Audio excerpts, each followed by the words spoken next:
dear students. In this class we will see the remaining theorems from the group theory.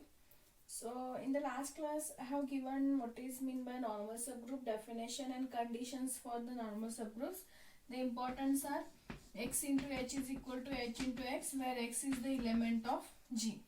If it satisfies this condition, then we can say h is the normal subgroup, or x inverse belongs to this is equal to h, or x small h x inverse belongs to h. At least remember these two definitions. First is x into h is equal to h into x, and second is x inverse belongs to h, where this h is the member of this h and x is the member of G. If it satisfies either this condition or this condition, then we can say h is the normal subgroup. Okay. So next we are having prove that this is the question for 2 marks. Prove that every subgroup of an abelian group is the normal subgroup. Now first, you know what is abelian group. Suppose if G is the group, when we say this G is an abelian group, if you are taking any two elements xy belongs to G, if it satisfies x into y is equal to y into x, if it satisfies this commutative law or this condition, then we can say G is the abelian group. Okay.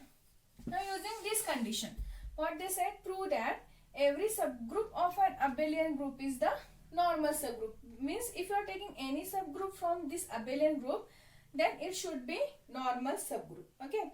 So let G be the abelian group. Okay, let us denote G be the abelian group. G be the abelian group. Okay. Then what it satisfy for, if you are taking any element x belongs to G, then we can write x into h is equal to h into x. Okay. And let us take this h is again element of G only. Okay. Because we want any two elements from G. To satisfy the commutative law, we want any two elements from the set G. So let us take h is also element from G. So I will write for every x comma h belongs to G, x into h is equal to what? H into x. Okay.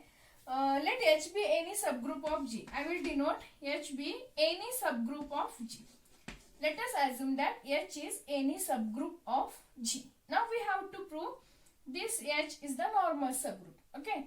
So because already G is an abelian group. If you are taking any subgroup of G, means it is also abelian. Okay. Now we have to prove this h is the normal subgroup. Okay. So let us consider x into h, because we have to prove x into h is equal to h into x, then it is the normal subgroup. So let us consider the LHS at x into h. What is x into h? Already I have said this is nothing but the collection of all cosets. Okay, this is nothing but the collection of all cosets. So how we will write this? X into small h such that h belongs to h. This is the definition of cosets. Okay, so how we will write? X into h, where h belongs to h. Okay, but we know that x into h is nothing but what? H into x, because we have taken G is an abelian group. So I will write this is nothing but h into x, such that again h belongs to h. Now if you see this definition, this is the collection of, if you see this is the collection of all left cosets. This is the collection of all left cosets.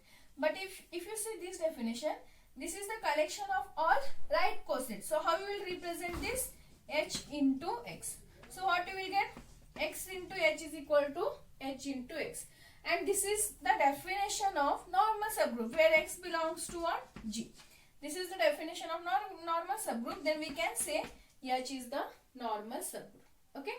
Assuming G is an abelian group, let us take h is any subgroup of G. If you are taking h is any subgroup of G, means obviously what they said, every subgroup of an abelian group. Okay. So I have taken h is the subgroup of G, and G is abelian, means it should satisfy this condition. Now to prove normal subgroup, we have to prove this definition. So for that, consider this LHS at x into h. This is the definition of what? Collection of all collection of all left cosets. Okay, and it represented as x into h such that h belongs to h. But we are having x into h is nothing but this h into x. So this is again collection of all right coset, and it is presented as h into capital H into x. And this is the definition of normal subgroup. Then we can say h is the normal subgroup. Okay. They asked the definition, they asked this theorem for 2 marks in previous question paper. It is very easy. Next is Fermat's theorem. This is also important. What they said, prove that intersection of two normal subgroups, prove that intersection of two normal subgroups, intersection of two normal subgroup is again normal, is again normal subgroup. Intersection of two normal subgroup of a group is again normal subgroup. See, I think you have proved this type of theorem. Intersection of two subgroup is again a subgroup.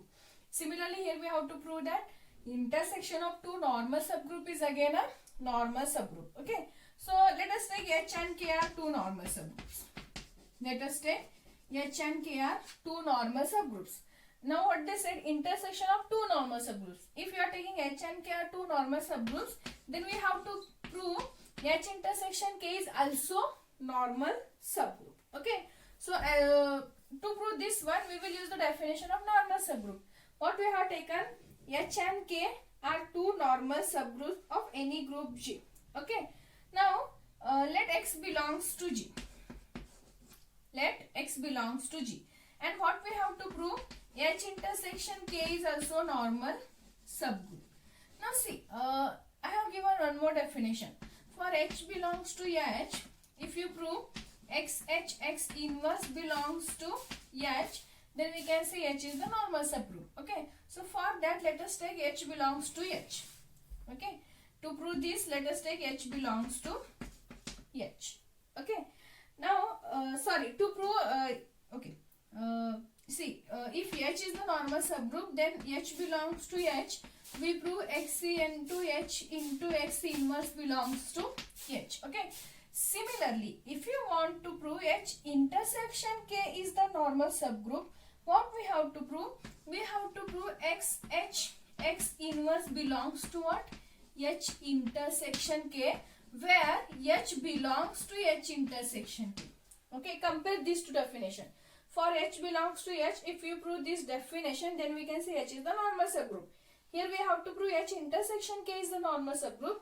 So by taking element from H intersection K, if you prove this, because here for every statement X is the member of G only, we have to prove X inverse also belongs to H intersection K. So for that, let us take H belongs to H intersection K.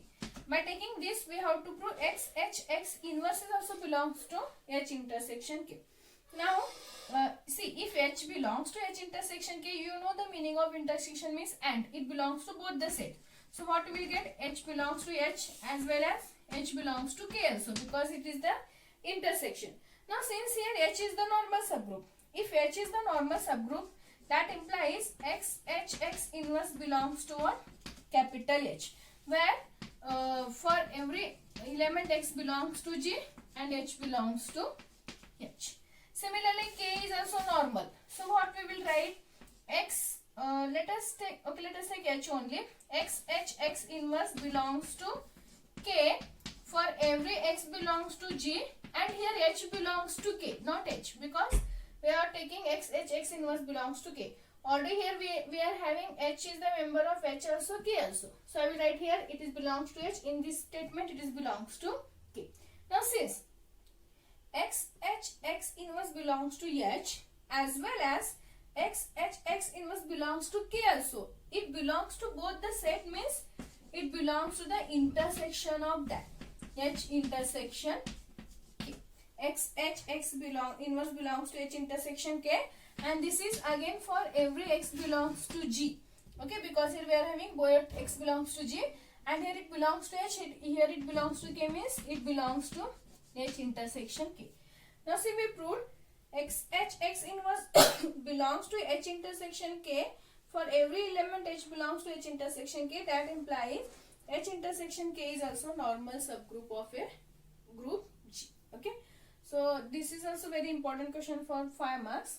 So assuming H and K are the normal subgroup, we have to prove H intersection K is the normal subgroup. So this is one theorem. See, this group theory is nothing but all theorems are there. So next is, if H and K are two normal subgroups, again if H and K are two normal subgroups, then we have to prove H into K is also normal.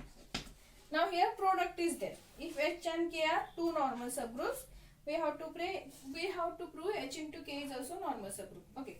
Let us assume using the definition. Let us take X belongs to G. Let us take G is any group.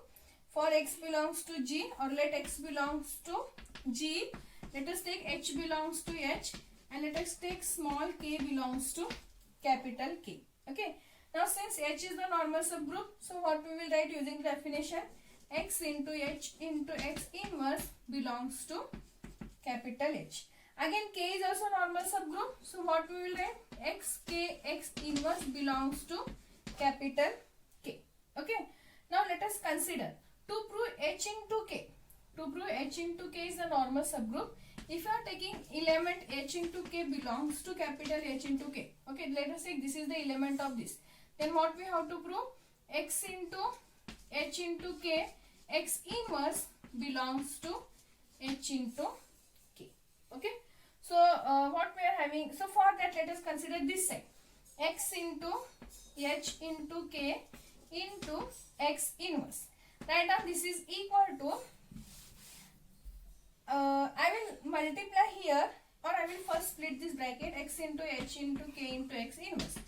I will write this statement is nothing but X into H into X inverse into X, K into X inverse. See, if you solve this, X into X inverse is nothing but identity element, and identity element into any element is that element itself. So you will get the same element. So for that I have multiplied this. So let us put this in one bracket, combine this in one bracket, and combine xk x inverse in one bracket. But we know that using this 1 and 2, let us say 1 and 2. Using equation 1, we will write this belongs to capital H and this belongs to capital K. So what we proved? X into H into K x inverse belongs to capital H into K.